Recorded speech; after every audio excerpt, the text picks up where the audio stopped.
Radio Fréquence Méditerranée. Il est 18h. Initiative Éco.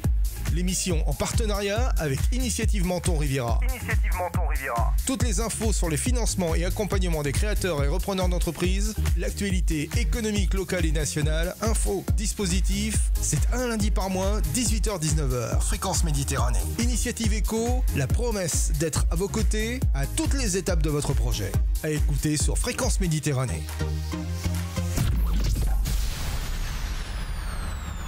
Retrouve-nous en direct vidéo sur notre page Facebook Radio Fréquence Méditerranée.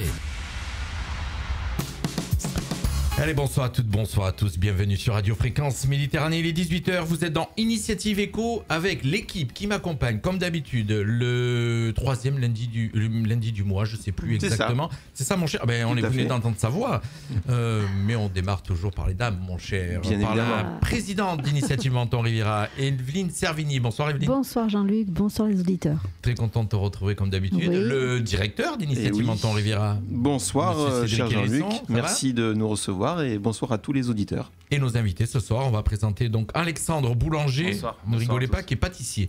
Dans le micro Alexandre, Oui, voilà, qu'on l'entende bien, effectivement. Et avec nous, très content de le recevoir ce soir, Ludovic Chapaz, qui est directeur de l'agence Banque Populaire Méditerranée, BPMed comme on dit. Ouais, bonsoir Jean-Luc, bonsoir à tout le monde. Bonsoir Ludovic. Ce soir donc on va présenter, comme d'habitude dans notre émission, on a plusieurs rubriques. On va présenter l'invité du jour qui est Alexandre. Tout à fait. Il va nous présenter sa société, son activité, la manière dont il a démarré et puis la manière pourquoi il est avec vous aujourd'hui. Et puis bien sûr après aussi un partenaire très important d'Initiative Menton Riviera, c'est la Banque Populaire Méditerranée avec d'autres banquiers bien sûr, mais en tout cas on en tient un ce soir. On vient de fermer la porte les amis, pour ceux qui veulent savoir, on tient un banquier et vous savez que quand on tient un banquier... On a fermé à double tour. On va voir. Voilà.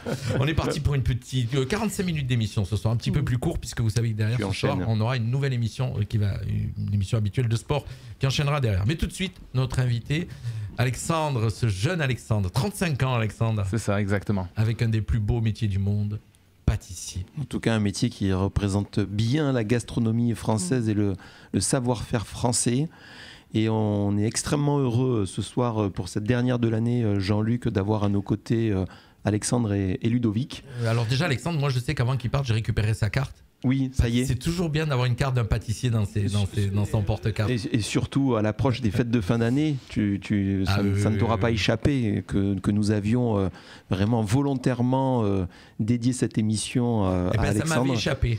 Et oui, voilà, mais bon, comme je te sais fin gourmet, j'ai noté que tu avais pu récupérer sa carte.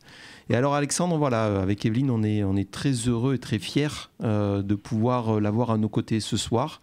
Parce que c'est vraiment un garçon déjà humainement extrêmement généreux et sympathique. Donc déjà, pour ces raisons-là, il mérite d'être connu et reconnu pour aussi, évidemment, ses qualités professionnelles. J'ai eu pour ma part donc la chance de le rencontrer il y a peut-être une petite année, Alexandre. Une année, ouais, c'est ça. Une année, le temps passe vite. Ça passe. Ça passe vite. Et alors, est-ce que ça veut dire que sa activité a démarré il y a un an, c'est ça ? Et même avant. Alors moi, je vais sans plus tarder m'arrêter de parler parce que je souhaite vraiment qu'Alexandre puisse se présenter son parcours et voilà tout ce qu'il a entrepris depuis jusqu'à ce qui nous intéresse évidemment, c'est l'ouverture de sa pâtisserie sur Roquebrune. Et donc voilà, sans plus tarder, je laisse la parole à Alexandre pour pouvoir se présenter. Merci à tous. En tout cas, merci de m'accueillir ce soir, ça fait grand plaisir. Alors rapidement, si je puis dire, mon parcours en pâtisserie, j'ai travaillé plus de 15 ans sur Monaco en principauté, dans différents établissements, palace étoilé en hôtellerie, restaurant à l'assiette, dessert Michelin Star, pâtisserie boutique également sur Monaco et sur les communes aux alentours, dont la Turbie. J'ai fait une expérience assez enrichissante également sur Dubaï.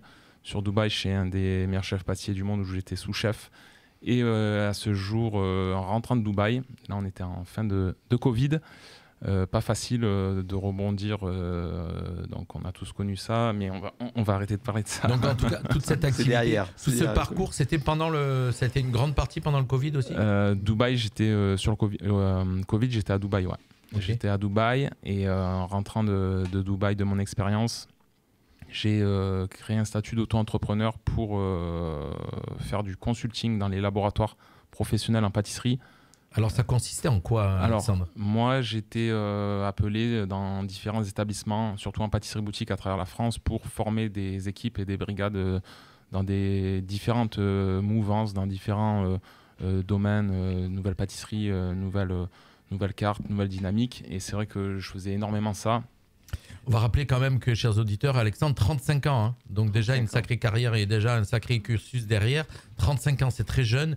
Et déjà un petit côté prof. Hein. Oui, et il y a déjà un sacré savoir-faire. Et j'imagine que du coup, ces expériences bon, déjà Dubaï, je pense que du coup, professionnellement, ça a dû être enrichissant. Voilà, enrichissant et avec une exigence effectivement professionnelle qui a certainement dû te permettre déjà de... Barrière de la langue aussi. Bon, je parle anglais scolaire, mais bon, nous on parlait... c'était français, parce que le chef est libanais. Ça parlait français, anglais, arabe au laboratoire, mais bon, on a su se faire comprendre, mais c'était très enrichissant. Et tu manageais déjà? Manager, donc en rentrant, il y avait ce management dans les consultings. Je faisais aussi en intervention, tous les 2-3 mois, j'allais à Paris dans des écoles privées faire des masterclass. Donc ça veut dire que j'allais en école privée faire des cours pendant 2-3 jours pour des nouvelles formations pour des amateurs. Il faut déjà avoir un sacré niveau pour pouvoir aller faire ça à cet âge-là. Moi, je trouve, je veux dire, c'est vrai parce qu'on... Ouais, c'est vrai qu'il faut quand même se laisser le temps de travailler, il faut se laisser le temps de beaucoup de choses. Il y a énormément de jeunes aujourd'hui qui veulent prendre cette tendance, mais voilà, ils sont plus à la vingtaine, 25 ans, ils veulent se lancer masterclass, ils veulent se lancer consultant. Mais moi, je pense qu'il faut se laisser le temps de travailler. Ouais, parce que c'est un grand mot, ça. Coaching et consultant, c'est un mot qu'on entend partout aujourd'hui, que tu dois entendre aussi ce que tu es en train de dire partout, mais en fin de compte, derrière, il faut avoir quand même un bagage. Un bagage, et moi, c'est le mot, c'est ce que j'ai aujourd'hui, mais même dans mon activité maintenant, il faut se laisser le temps de travailler, se donner l'expérience. Oui, effectivement, de produire. C'est une constante, hein, Alexandre dit là effectivement une chose très juste et qu'on a souvent dit à ce micro et que vient de rappeler Alexandre, effectivement, où parfois un petit peu la fougue de la jeunesse te donne envie d'entreprendre un peu plus vite, mais d'abord d'acquérir une expérience professionnelle comme Alexandre l'a fait. On a bien discuté pendant une bonne vingtaine de minutes avant le début de l'émission et on a pu sentir chez Alexandre ce côté très posé, très calme. Alors je suppose qu'il a la fougue quand il est dans ses fourneaux, dans la pâtisserie. Mais là, on le voit quand même, il sait ce qu'il veut, il sait où il va. Et on comprend pourquoi il en est là aujourd'hui, en fin de compte. Ah oui, moi, et après, Alexandre va pouvoir poursuivre la présentation justement de son expérience et de son parcours. Mais comme tu le sais, Jean-Luc, ça fait quand même quelques années en tout cas que je fais ce métier.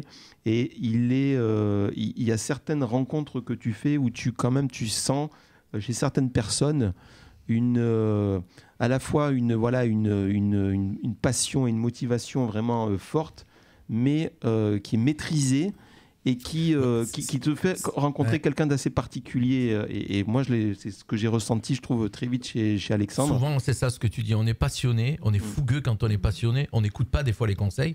Moi, je sais, j'avais un banquier qui me disait certaines choses que je n'ai jamais écoutées. J'aurais dû l'écouter. C'était pas Ludovic. C'était pas les conseils de Ludovic. Et en fin de compte, c'est vrai, souvent, on a la fougue, on n'écoute pas. Et là, le fait d'être des fois posé, d'être calme et tout, ça aide quand même. Et donc avec une ligne directrice, je pense que Alexandre s'est fixé depuis de longues années. Et en tout cas, c'était très explicite moi quand je l'ai rencontré. Oui, donc, il va nous la donner tout à l'heure parce que là il démarre, il nous raconte son démarrage. C'est vrai que c'est une aventure. Bon, c'est très court l'émission ce soir, mais c'est vrai que moi je suis passionné et on pourra en parler des heures. Mais quand on est passionné toujours. Ouais, c'est vrai, c'est pas faux. Et donc toute cette dynamique, consultant, masterclass, je suis rentré aussi ambassadeur pour une très grande marque de pâtisserie française reconnue à travers le monde qui s'appelle Mallard Ferrière. Je sais pas si je peux dire des... Oui, chez nous sur notre radio on peut dire ce qu'on veut. Je suis ambassadeur chez cette marque française qui fait tout ce qui est moule, etc. Ustensiles, ils exportent à travers la France et à travers le monde. Donc je suis ambassadeur chez eux, je les représente beaucoup sur les réseaux sociaux et sur certains salons. Dont là, bientôt il y a le CIRA à Lyon, je serai présent. Alors, qu'est-ce qui a fait on va revenir sur la manière dont on a rejoint Initiative Riviera, mais qu'est-ce qui a fait que de ce métier d'être employé, en fin de compte, dans de grandes maisons, d'être consultant, et que tu aies envie un jour de dire non, mais maintenant je vais être mon patron?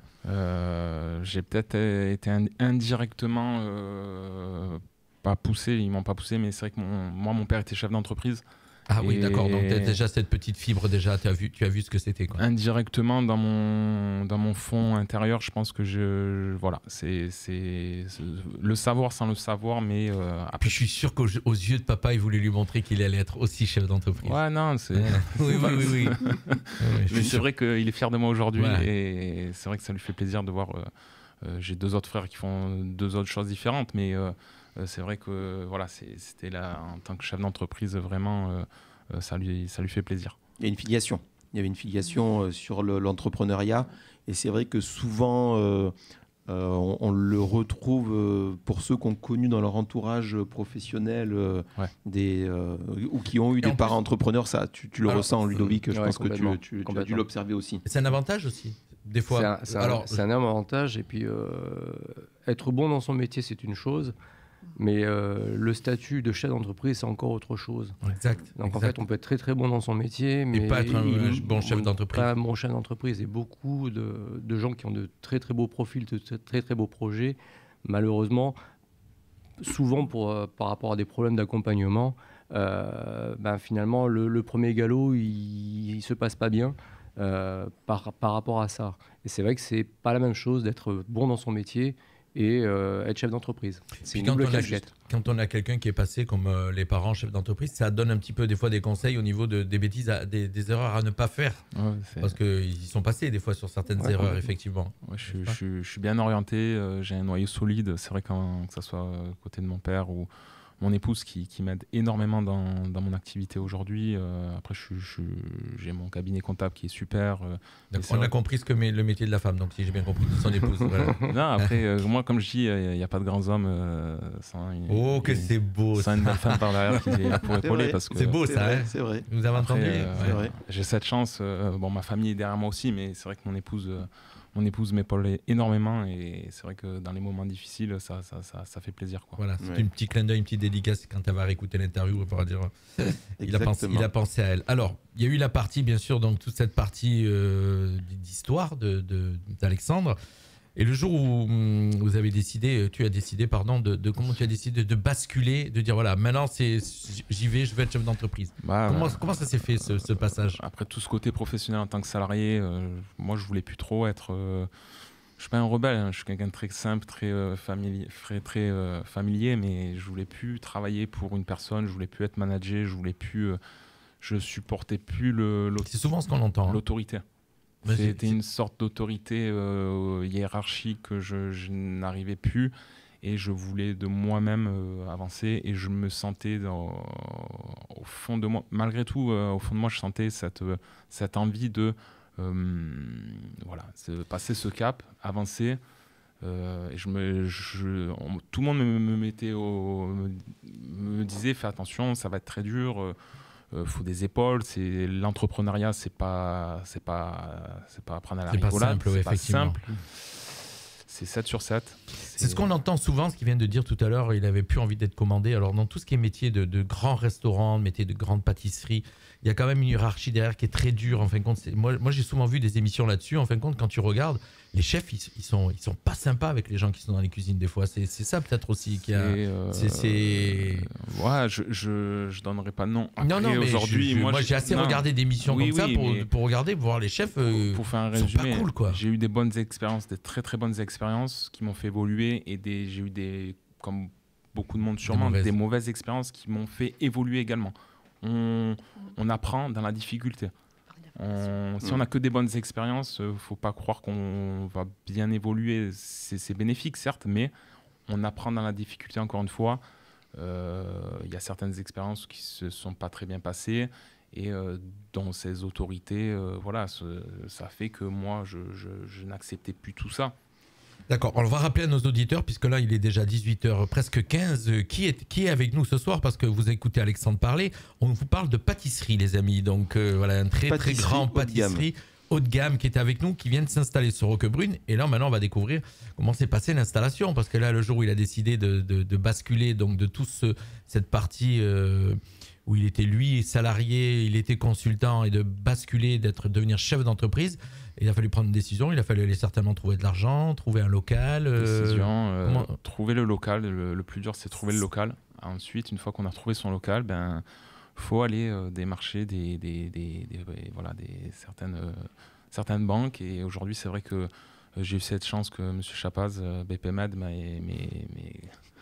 Alors, est-ce qu'on va découvrir Ludovic Chapaz dans quelques instants? Est-ce que le lien s'est passé directement de Alexandre à Ludovic, ou c'est passé par Initiative Menton Riviera? Non, il était déjà en relation avec Ludovic.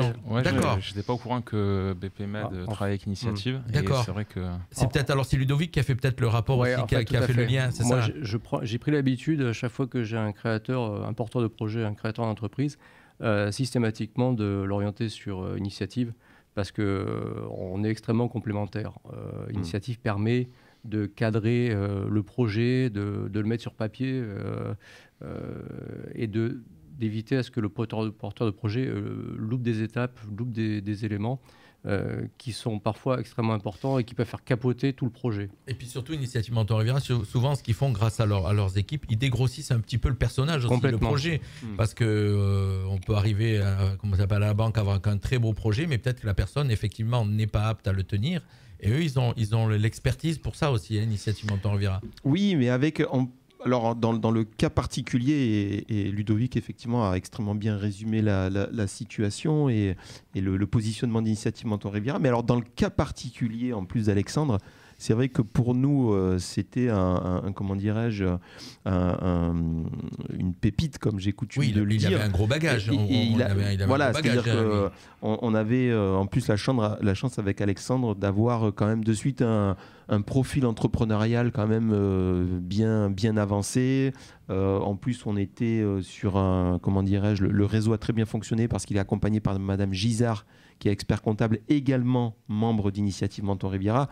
Donc là, on était vraiment avec tous les acteurs du territoire, de suite en terrain connu. Et ça, en tout cas, pour ma part, qui ai accueilli Alexandre et accompagné dans son dossier, ça m'a facilité énormément la tâche. Donc, Alexandre, il était parti taper à la porte de BPMed, donc si j'ai bien compris. Et BPMed a dirigé Alexandre vers Initiative Menton Riviera pour qu'eux prennent en main le dossier, en fin de compte. C'est ça. Et mon expert comptable fait partie aussi d'Initiative Menton Riviera. Et je n'étais pas du tout au courant. Tout le monde s'est rejoint et tout le monde. C'est un sacré concours de circonstances. C'est pas un travail d'équipe. Souvent, c'est ce qu'on entend, tous les gens qu'on reçoit ici et qui sont orientés avec Initiative Menton Riviera. On sent que quand même derrière, c'est cet avantage, c'est d'avoir cette équipe qui est là derrière pour soutenir le porteur de projet, et puis surtout pour lui donner, avec tout ce que vous avez comme atelier, tout ce que lui n'a pas, parce que certainement on a compris toutes les capacités pour être un très bon pâtissier, mais pas peut-être un comptable ou un administratif. C'est encore autre chose tout ça. Ah non. Vous êtes là pour ça, vous? Je suis d'accord. Moi, j'essaie de faire au mieux mon métier, tout ce qui est manuel. De très bonnes génoises, mais peut-être pas de très bons cahiers de compte. L'administratif, je gère un peu, mais je fais pas tout, quoi. Voilà. Non, mais il a quand même la tête sur les épaules. Il exprime très bien, il le résume bien avec quand même. Je pense, toutes ces années d'expérience, comme il en a témoigné, les difficultés, celles qui ont bien fonctionné, d'autres moins, plus l'entourage, plus les partenaires avec Ludovic. On avait quand même une maturité au niveau du dossier qu'on n'a pas forcément sur tous les dossiers. Et ça, il faut le rappeler, c'est-à-dire qu'en plus, il savait, comme il a dit, quand il a de suite identifié son local, il savait vraiment là où il voulait aller. J'allais poser comme question, j'allais dire le choix du local. Mais c'est bien, tu me donnes la transition. Mon cher Cédric, le choix du local, comment il s'est fait ce choix de ce local? Alors, oula, il y a un commentaire. Ouais. Le choix du local. Alors, ça a été très dur à trouver parce que faut trouver le bon emplacement. Est-ce qu'il y avait des critères, il y avait des critères par rapport à... Pas spécialement. Oui, une superficie allouée adéquate qu'il fallait un minimum. Aujourd'hui, j'ai trouvé à Roquebrune, Cap-Martin. On voit le quartier avenue de la plage. Ouais, 120 avenue de la plage. C'est vraiment moi derrière mon quartier à 50 mètres, il y a la plage. C'est un nouveau écoquartier qui marche très très fort. Il y a un Carrefour Style, il y a un Pierre et Vacances, il y a un bar tabac. boucherie. Il y aura bientôt aussi des nouvelles constructions dans ce quartier-là qui sont en train de se faire à l'emplacement d'anciennes bases militaires. Exact. Donc c'est un quartier en devenir. C'est un quartier en devenir. Tous les gens qui souhaitent acheter des appartements ou y vivre souhaitent s'implanter là-bas. Les gens ne vont plus trop à Carnot-Lès en termes d'habitation ou même de vie, ils viennent plus avenue de la Plage. D'accord, effectivement. Roquebrune déjà qui est une collectivité qui est vraiment très dynamique, donc aussi c'est un endroit où c'est sympa, voilà, effectivement, avenue de la Plage, pour retrouver ces pâtisseries haut de gamme. Et juste à côté d'une esthéticienne qu'on a également accompagnéqu'on salue. Voilà. EOS Beauté avec Maïs. Vous les installez tous dans le coin là-bas ou c'est quoi vous avez acheté les terrains? C'est le réseau et l'information s'est bien diffusée. On a eu le bonheur de découvrir lors de l'inauguration d'Alexandre qu'on avait accompagné juste à côté, Maëlys. Avec son, mais là, vous auriez pu m'inviter pour l'inauguration d'Alexandre, ça aurait été sympa. Parce que moi, les gâteaux, j'aurais voulu les goûter. C'est pas cool, les amis. Non, mais je crois qu'on l'a fait, mais que c'était un soir où tu avais émission. Non, je rigole. J'irai le découvrir. J'aurai l'occasion d'y aller tout seul pour aller découvrir ces très beaux gâteaux chez Alexandre. Donc, on vous le rappelle, chers auditeurs, il est avec nous ce soir. C'est Alexandre Boulanger. Comme quoi, un nom prédestiné quand même. Ça y fait peut-être aussi.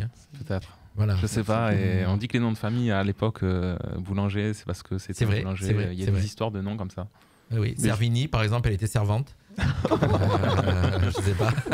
Moi, on va passer parce que sinon on va faire. Alors là, on est parti dans les fables de La Fontaine. Exactement. Mais non, il a forcé le destin, ou il a rencontré son destin. Moi, je dirais que c'est plutôt ça parce qu'il s'est donné les moyens. Faut toujours rappeler ça. Et il suffit d'aller sur son compte Instagram pour s'en rendre compte. Alors oui, ça, vous m'avez bluffé, les amis. Oui. Il a un compte Instagram avec plus de 170 000 followers. Moi, j'aime le rappeler. Ouais. Alors, certifié, parce qu'aujourd'hui, on connaît beaucoup d'influenceurs et beaucoup de community managers qui vous vendent du rêve, parce qu'en fin de compte, ça s'achète les followers, ça s'achète les vues Instagram, et même tout s'achète en fin de compte. Aujourd'hui, je le dis parce que je sais, nous aussi, on a du mal à les faire monter le compteur, mais c'était facile à acheter. Tu peux acheter 1000, 2000, 10 000, 100 000 followers si tu veux. Hein. Ça s'achète. Hein. Voilà, ça a un coût.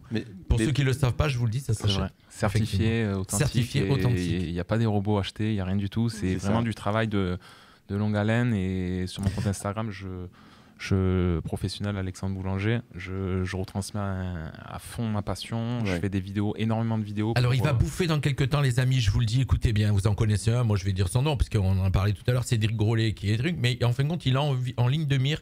Il s'est dit, je vais le bouffer. Ligne de mire, je sais pas. Après, c'est des gens qui m'ont énormément inspiré. Bon, il est pas bien plus vieux que moi, mais c'est vrai qu'un profil comme Cédric Grolet, ça m'a beaucoup inspiré en pâtisserie. Ça aide aussi, ça aide et voilà, c'est des exemples. Moi, aujourd'hui, je souhaite avancer. Il y a plein de projets qui arrivent et c'est vrai que voilà, je suis vraiment déterminé. Je suis pas là pour enfiler des perles. Et, bien. J'ai l'œil sur la pendule. C'est vrai qu'on arrête un petit peu plus tôt. Il faut faire attention parce qu'on a un autre invité à présenter. Il est déjà 18h23, les amis. Donc installé, maintenant c'est avenue de la Plage. Vous l'avez aidé. Alors ça, on va pas donner le chiffre, mais ça représente un gros budget pour s'installer quand même. Ça représente un budget assez conséquent. Ils ont été cool, voilà, BPM. Oui, ils m'ont bien aidé. Encore merci. Et BPMed, Initiative Menton Riviera, m'ont énormément aidé. C'est un gros budget quand on commence à faire du matériel professionnel. Je suis passé par on travaille en collaboration, ça s'appelle Solution Boulpat. C'est un professionnel 8306 qui vend du matériel et qui fait de la maintenance, et ils ont un peu le monopole sur ces deux départements. Voilà, c'est un beau budget quand même. C'est gros matériel, les clims, la maçonnerie, l'électricité, etc. Oui, il a fallu tout faire, quoi. C'était une ancienne pizzeria. J'ai gardé que le sol et le plafond. J'ai tout refait. On a tout refait, ça a été assez conséquent et voilà, on a fait les choses dans les règles de l'art, normes handicapées, normes incendie, on a fait au mieux, on a fait tous les dossiers qu'il fallait et aujourd'hui on est heureux d'accueillir tout le monde. Alors depuis combien de temps maintenant ça a démarré Nous aujourd'hui on a ouvert le 15 mai, donc on est à 7 mois. 7 mois d'activité. Et alors on peut dire que c'est... Ça marche très très bien. Moi j'ai ouvert cette activité pour marcher avec les locaux. Il y a énormément de tourisme à Roquebrune à Menton. Pour moi c'est un plus. mais il fallait s'attendre à où il y a un peu moins d'activité en termes touristiques. Saison hivernale, fallait, et c'est pour ça que j'ai ouvert, travailler avec les locaux. Et c'est vrai que je dirais pas de chiffres, mais je fais des chiffres d'affaires mieux que l'été, hors saison. Hors saison, ouais, c'est incroyable. Alors, implanté sur Roquebrune, je ne sais pas si vous connaissez Cap sur Roquebrune, l'association, vous êtes rapproché d'eux ou pas encore? Je ne me suis pas rapproché d'eux, mais je connais. Voilà, d'accord. Non, je dis ça parce que ça serait bien que l'année prochaine, il soit, comme c'est un local, qu'il soit sur le marché des saveurs. Et tu sais que chaque année, on fait venir des pâtissiers de la SBM et ça serait cool que ça soit lui. Voilà, c'est un petit clin d'œil que je donne et je vais en parler puisque je suis adhérent à Cap sur Roquebrune. Moi, j'aimerais bien qu'ils viennent faire une démo, quoi. Oui, mais tu m'as enlevé le mot, cher Jean-Luc. Nous étions avec les membres du bureau lors de la dernière inauguration de notre boutique éphémère de Menton et bien évidemment avec Auréline. On a évoqué les entrepreneurs et commerçants qu'on avait accompagnés récemment. Donc on fait le lien entre les deux structures pour que justement cette mise en réseau se poursuive et qu'ils puissent effectivement identifier les nouveaux entrepreneurs sur la commune de Roquebrune parce que cette association fait un excellent travail. J'irai goûter. Ah mais alors, voilà, c'était la partie sur laquelle on va laisser bien sûr conclure Alexandre, mais que je ne pouvais m'empêcher de rappeler, vous pouvez, mais alors c'est quand on parle de pâtisserie haut de gamme... C'est de l'orfèvrerie. Ah oui, c'est de l'orfèvrerie. C'est de l'orfèvrerie. Ouais. Et moi, c'est ce qui m'a plu chez Alexandre notamment, et je pense que Ludovic avait dû l'identifier. Il parle d'une pâtisserie haut de gamme et parfois on peut être amené entre le discours, tu sais, et la réalité à se dire chez Alexandre, je peux t'assurer, et pour avoir goûté à plusieurs reprises, qu'entre le discours qu'il a et ce que tu as en bouche, c'est vraiment équivalent. Alexandre, ouvert le samedi ? On est ouvert le samedi. Voilà. Je sais samedi où c'est que je vais faire un tour. Voilà. Je vais aller voir, je vais aller découvrir. Pour cette première année, je suis très gourmand, Alexandre. Je suis très très gourmand. Moi, j'adore les pâtisseries. Tu peux vraiment. On accueille tout le monde, tous les gourmands, tout le monde. Viennoiserie, pâtisserie, snacking salé, pâtissier. D'accord. On fait gâteau de voyage. On est sur tous les fronts. Pour cette première année, ouvert du mercredi au dimanche. On est fermé lundi, mardi pour le repos des équipes, mais l'année prochaine, on compte ouvrir le mardi. Il y a la galette des rois qui arrive aussi. Galette des rois. Là, avant la galette des rois, là, on est sur les bûches de Noël. Bûches de Noël et plateau de milliardistes pour le 31 décembre. Voilà, on a énormément de commandes. Là, c'est en train de booker fort. Bûche citron et bûche Mont Blanc, pâtissière. Et pour le 31 décembre, on fait tout ce qui est assortiment de plateau de milliardistes sucré. Alors, pour les bûches, je suis désolé, j'ai 2 filles qui font très bien les bûches. J'irai bien pour la bûche. Pas de souci. Sinon, je viendrai pour le reste. On veut pas de conflit familial. Non, sérieusement. Mais en tout cas, non, je suis très content ce soir que tu aies fait venir. Tu sais pourquoi je suis content? Parce qu'on reçoit du monde, mais je le vois dans ses yeux, la passion qu'il est passionné. J'adore voir ça chez les jeunes, la passion dans les yeux et la manière dont il parle de son métier. Et voilà, à découvrir. Donc, je rappelle, on rappelle le nom de la boutique. Alexandre Boulanger. Mon nom et mon prénom, je me suis fait connaître comme ça et j'ai pas voulu donner. Et c'est vrai qu'en fin de compte, maintenant, c'est aussi, tu as vu, les grands pâtissiers ou les grands boulangers, ils ont ce nom-là. Alors, c'est très noble. Et ça représente vraiment, parce qu'on le disait aussi hors antenne, on en parlait avec Ludovic et Evelyne. Tu vas nous présenter Alexandre. Ludovic. Oui, et ça va permettre effectivement de faire la transition avec Ludovic, mais on en parlait hors antenne un petit peu aujourd'hui de toutes les questions économiques qui nous traversent. Et qui sont pas toujours simples au regard donc de ce que traverse un petit peu la France aujourd'hui économiquement. Mais voilà, en tout cas au niveau des entrepreneurs comme ceux que représente Alexandre, oui, ça fait rêver, quoi. Ça fait vraiment rêver parce que on voit tout l'investissement, on voit ce savoir-faire français quand même, cette gastronomie qui est mise à l'honneur et puis qui a rayonné à l'international et puis on lui espère vraiment encore un long développement. Et voilà, et ça se passe ici, c'est à Roquebrune, donc sur le territoire et le bassin mentonais. Il a eu le soutien de la commune de Roquebrune, des opérateurs, du banquier. Ça existe et il faut le mettre en avant. Voilà, et puis je vais te dire que, comme tu le disais, en France, pour l'instant, je pense qu'on est les meilleurs au monde au niveau nourriture. Ah oui. Mais on peut. Non, c'est pas parce qu'on est français, on peut dire mais je veux dire, tu peux faire tous les pays du monde, je regrette. On est les meilleurs au monde. d'accord avec toi. Et en pâtisserie, alors là, On fait des bonnes choses. je vais te dire les autres, on les éclate. Ludovic Chapaz, tu nous le présentes s'il te plaît, mon cher Cédric, avant de découvrir la suite du programme. Mais voilà, Ludovic Chapaz, on en a parlé plusieurs fois de BPMed dans toutes nos émissions. Mais là, on est un visage. Et il le savait pas. Il le savait pas qu'à chaque émission, on mettait en avant nos partenaires premium.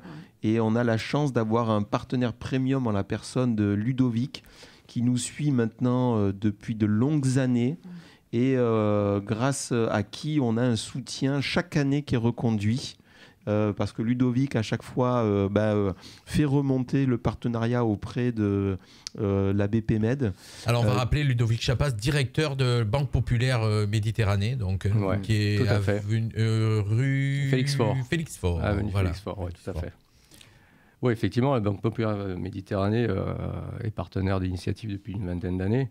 Alors, moi, ça fait pas 20 ans que je suis partenaire avec Initiative, puisque ça fait 10 ans que je suis à Menton. Mais c'est vrai que ça fait partie de la vie économique locale. Et c'est vraiment un des meilleurs moments dans notre métier, enfin dans mon métier de banquier, c'est d'accompagner effectivement des porteurs de projets à concrétiser leur. C'est ce qui est le plus intéressant dans le métier. En fait, sûr, oui, c'est ça. On sent vraiment le rôle d'une banque. C'est ce qu'on disait tout à l'heure. À un moment donné, on n'est pas là pour dire oui à tout, parce qu'on ne peut pas dire oui à tout. Et en fait, le plus dur, c'est de dire non souvent. Mais quand on dit non, faut expliquer pourquoi. Et c'est en ça, effectivement, que le partenariat avec Initiative est extrêmement intéressant, puisque, comme je disais tout à l'heure, le porteur de projet met sur papier tout son projet, mais donne une bonne visibilité et le construit. Et on arrive à détecter les problématiques qui peuvent se faire jour.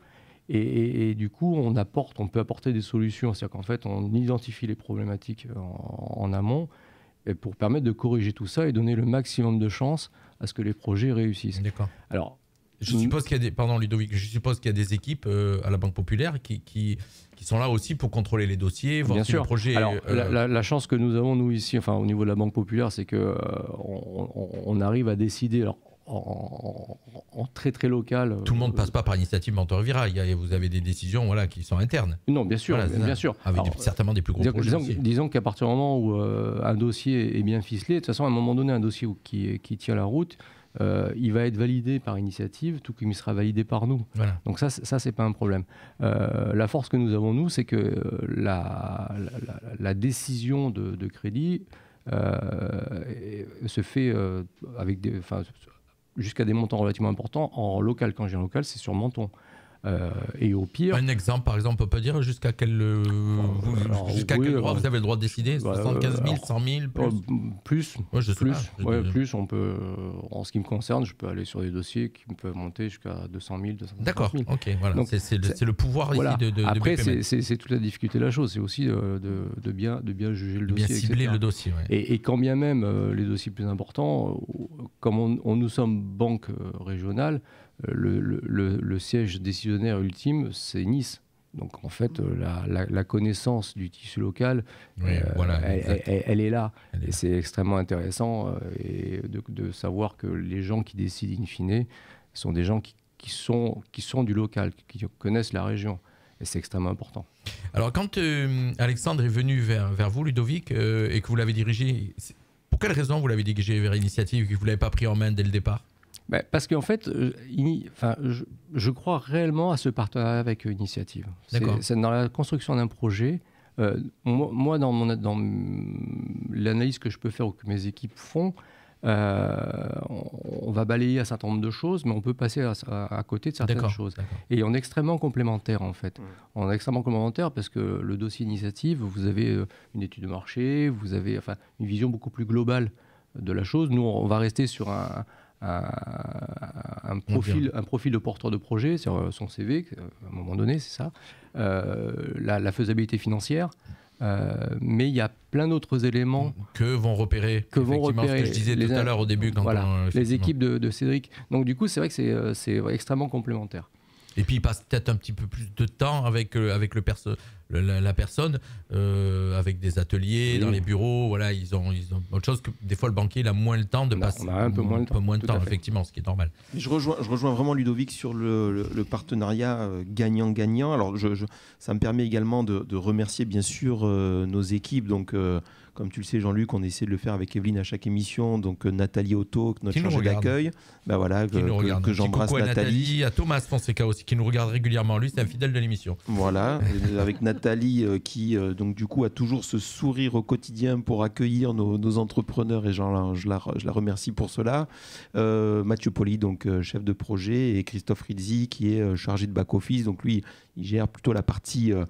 Petite équipe mais efficace. Petite équipe efficace. Et donc je rejoin Jean-Luc qui a lui aussi une équipe tout aussi efficace. Ludovic, pardon, tout aussi efficace avec la BP Med, et en plus qui se rendent disponibles. Beaucoup de ces chargés professionnels viennent dans nos comités de prêt tout au long de l'année ou dans nos ateliers. Donc, et je le rejoins sur vraiment le regard, le partenariat gagnant-gagnant, parce que nous, c'est vrai qu'on va, dans la mesure du possible, et vraiment essayer de faire rencontrer le chef d'entreprise, le maximum d'acteurs localement, voilà, l'expert comptable, le banquier comme on l'a vu, et donc ça c'est important. Ouais. Voilà, c'est important, et Ludovic siège dans nos comités de prêt régulièrement, et c'est ça qui est extrêmement intéressant, parce qu'il va apporter sa compétence métier, son analyse de banquier qui est indispensable dans le cadre d'un montage de dossier, et puis il va échanger avec l'expert comptable dans le comité. Parce que le plus important, on va se le dire, au bout, c'est l'argent.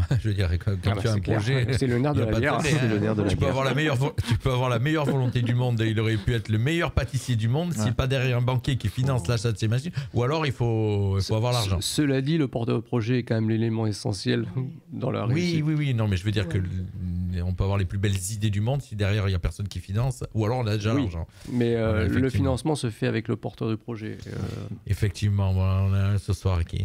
Oui, je suis intéressé, moi, un pâtissier. Mais fais-moi venir des gens comme ça régulièrement. Mais écoute, comme je te l'ai dit, on voulait conclure cette année avec vraiment deux représentants En tout cas, je suis content que tu m'aies fait aussi découvrir Ludovic Chapas, que je connaissais en dehors, mais que je ne connaissais pas dans son métier de directeur de banque. Et voilà, effectivement, un beau métier aussi. Dangereux parfois.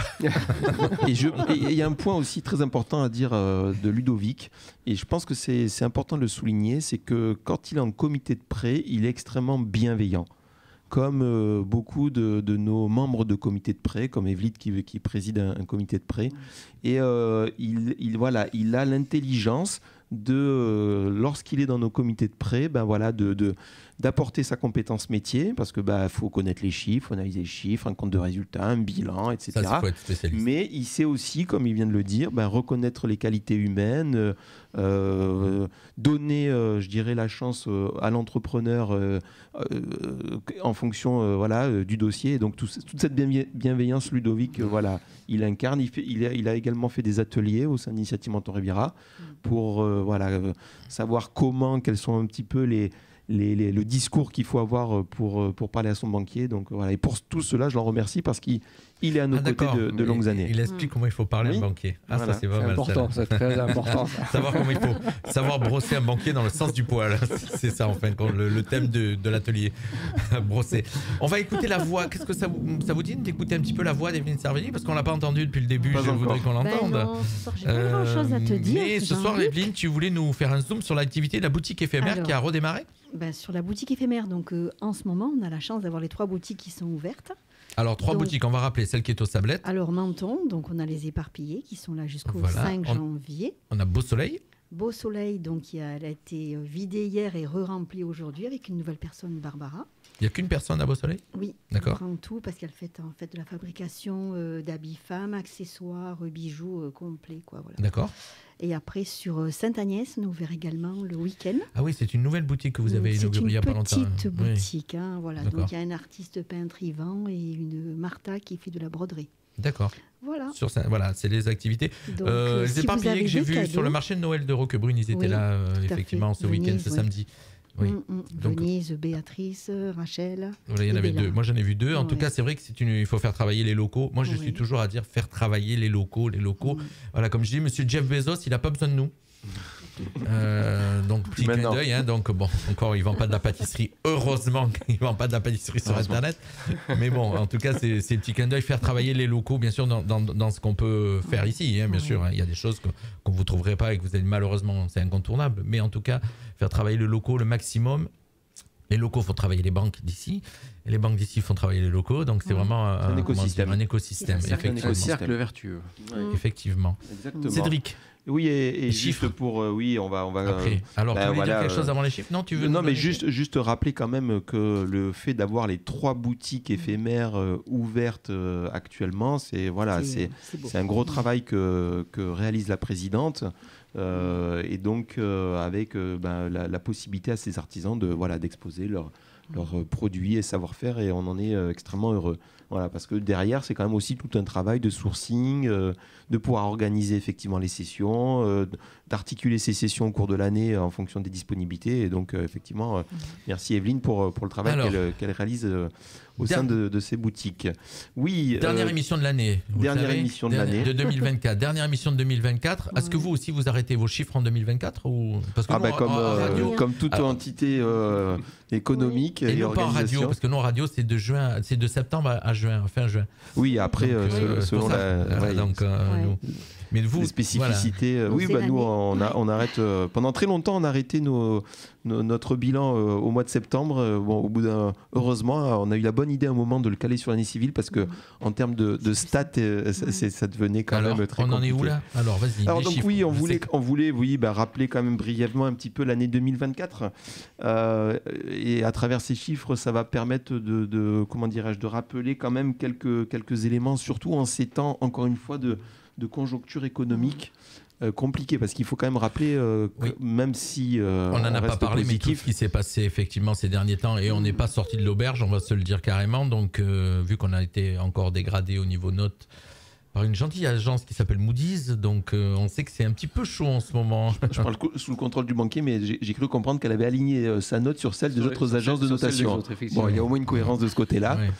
Et puis ça me permet surtout encore une fois de tirer mon chapeau aux entrepreneurs qui n'arrêtent pas de prendre de plein front des crises successives, parce que entre les crises économiques, les crises politiques, les crises naturelles, il faut voir qu'à chaque fois, quelle que soit l'origine de la crise, c'est à chaque fois nos entreprises qui prennent ça de plein front. Effectivement. Et il faut le dire. Le dire qu'à chaque fois, pour eux, il faut qu'ils gardent la tête haute. Malheureusement, d'ailleurs, tout le monde n'y arrive pas. Parce qu'il faut avoir conscience aujourd'hui, malheureusement, c'est pas pour finir sur une note négative, mais les défaillances des entreprises aujourd'hui, on a eu une réunion avec la présidente au niveau régional, et les taux sont préoccupants. Donc moi je dis ça et puis je le dis devant un entrepreneur. Alors Alexandre, il a choisi ce qu'il fallait, parce qu'en fin de compte, quand on est en crise, on se fait plaisir.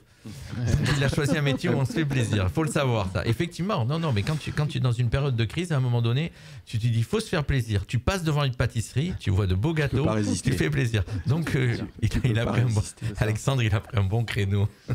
Et oui, on l'a vu, hein, il a fait une bonne analyse à 360 degrés. Il sait aussi le diffuser sur les réseaux sociaux, donc puisqu'il fonctionne, c'est un jeune, hein, donc il maîtrise très bien les réseaux sociaux, et donc ça aide aussi ça. Allez, on les chiffre, mon cher. Oui, donc voilà, rappelez. Alors donc nous sur l'année 2024, donc c'est 50 entrepreneurs qu'on a accompagnés et financés. Donc quand je dis 50 entrepreneurs accompagnés et financés, en général, c'est qu'il y en a 200 qui ont été accueillis et réorientés. Donc pour lesquels évidemment soit le projet n'était pas encore mature, soit une réorientation vers le salariat. Ça fait pratiquement un par jour en jour ouvrable.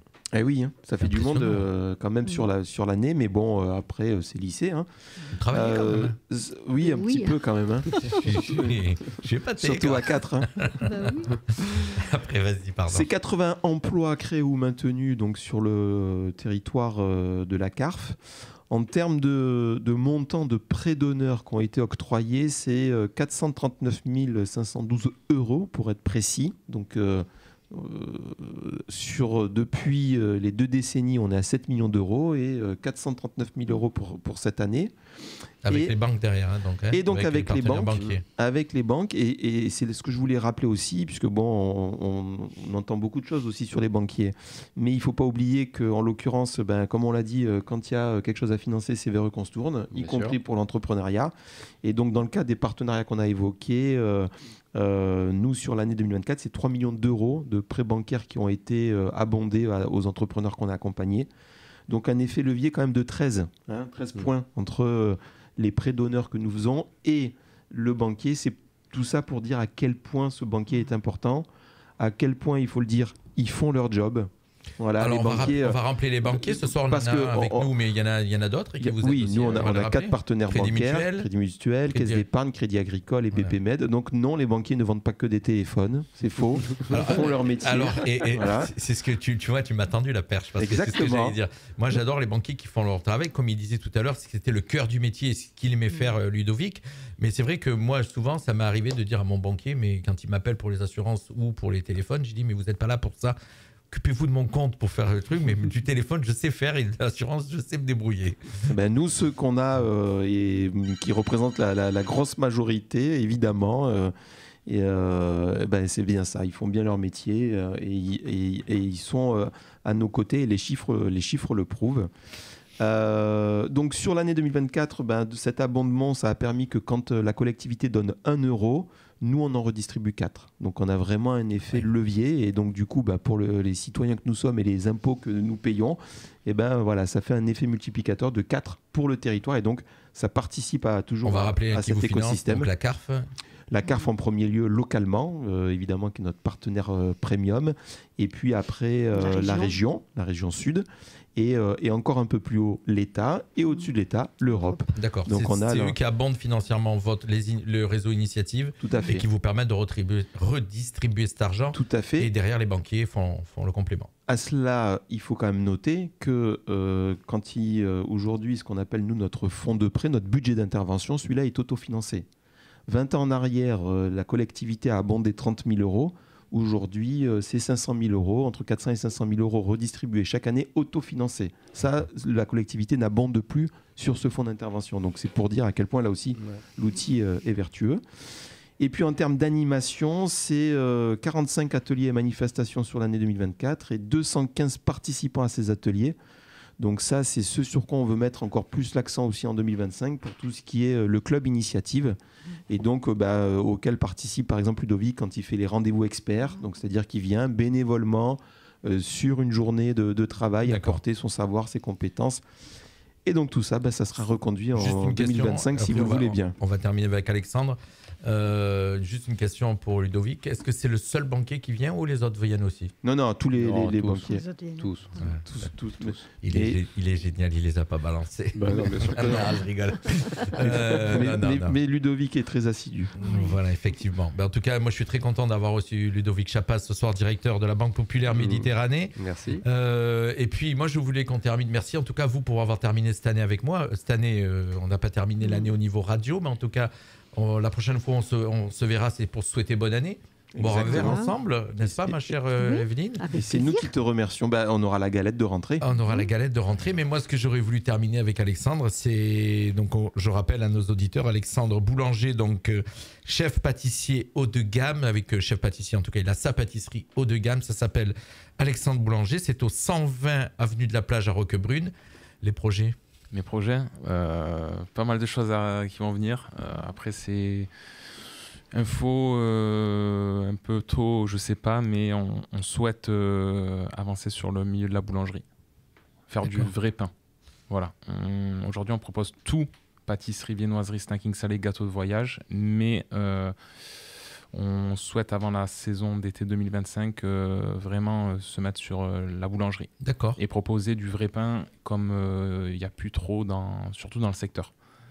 Et c'est pour ça que je disais tout à l'heure, on n'est pas là pour enfiler des perles. Et c'est pas un message à la concurrence, mais voilà. Il y a du travail pour tout le monde, mais moi je suis un pâtissier honnête. J'ai pas non, mais c'est normal. N'est pas honnête, mais je suis honnête dans ma dynamique. Et je souhaite vraiment donner du plaisir à tout le monde en boulangerie, pâtisserie et viennoiserie. En tout cas, voilà, on a bien compris le message et voilà, il est à fond, il est motivé, il est jeune, il a de l'ambition et puis peut-être qu'on verra, vous savez, quand vous vous baladez en France, vous avez des boulangeries, je ne vais pas donner les noms, je ne vais pas leur faire de la pub, mais vous y en avez beaucoup, ou alors des pâtisseries avec Jean-Luc machin ou un tel, et peut-être qu'un jour on verra plusieurs Alexandre Boulanger sur le territoire. On lui souhaite parce qu'il a pour moi le potentiel effectivement de développement. Mais le mot de la fin, Alexandre. Voilà. En tout cas, Alexandre, très content de vous avoir. Je sais plus. J'ai tutoyé au début. Je sais plus. Des fois, je suis un peu perdu. Avec qui je reçois. En tout cas, voilà, un très beau personnage qu'on a reçu ce soir. Je vous invite donc pour ceux qui nous ont écoutés ou qui vont nous réécouter, parce que je vous rappelle que bien sûr, là, vous êtes en direct sur le DAB, le web, les applications smartphone. Qu'à la rentrée, nous aurons aussi la FM, le retour de la FM, voilà, mais que cette interview est sur Facebook, que vous pouvez le partager et puis surtout, avant de le partager, d'aller faire un petit tour au 120 avenue de la Plage. Merci. Vous allez pouvoir vous régaler. En tout cas, moi, je sais ce que je vais faire samedi. Je suis sûr d'y passer. Avec plaisir. Parce qu'il faut que j'aille tester. Et tu sais, ce soir, on a permis à une statistique d'être vérifiée. Il faut savoir qu'un homme sur 3 est chauve et ce soir on a respecté la statistique. On a 4. Celle-là, je m'attendais pas. Bravo Cédric. Alors celle-là, pour terminer, je m'y attendais pas. C'est pour finir l'année. Oui, en beauté, comme d'habitude. Voilà. Parce que nous, on fait toujours, c'est ce que j'explique à nos auditeurs, on fait toujours du sérieux sans se prendre au sérieux. Exactement. Allez, c'est de retour de la musique et puis dans 10 minutes exactement, la nouvelle équipe va arriver, l'équipe pour 100% sport. Vous savez où on parle de sport. Voilà, à tout de suite et merci à tous ceux qui nous ont suivis sur cette belle émission d'Initiative Éco. Merci Ludovic. Merci Alexandre. Merci, bonne soirée. Merci, bonsoir à tous. Fréquence Méditerranée, la radio de la Riviera française.